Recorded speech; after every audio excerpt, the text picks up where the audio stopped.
వివరిస్తున్నారు. అక్రూరుడు ఆమెను అనునయిస్తున్నాడు. శ్రీకృష్ణుల వారు తమని ప్రతినిత్యము తలుచుకుంటూనే ఉంటారు సహోదరి. ఇక్కడకు వస్తున్నప్పుడు కూడా వారు ప్రత్యేకంగా సెలవిచ్చారు. మేమున్నంత వరకు వారికి వారి పుత్రులకు ఎటువంటి హాని జరగదని.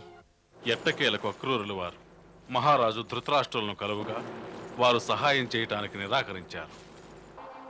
అక్రూరుల వారు తమరు వెళ్ళి మహారాజు ఉగ్రసేనుల వారికి తెలియజేయండి, మేం బాధపడుతున్నామని. ఈ సమయంలో మేం వారికి సహాయం చెయ్యలేమని. అప్పుడు అక్రూరుడు వారికి భగవానుడు శ్రీకృష్ణుల వారి సందేశాన్ని వినిపించాడు. సంతోషం అక్రూరుల వారు. జీవి ఏకాకిగానే పుడతాడు, ఏకాకిగానే మరణిస్తాడు. ఆ ప్రకారమే తను చేసుకున్న పాప పుణ్యాల యొక్క ఫలాన్ని ఏకాకిగానే అనుభవిస్తాడు. ఆ పైన పాపాల మూటను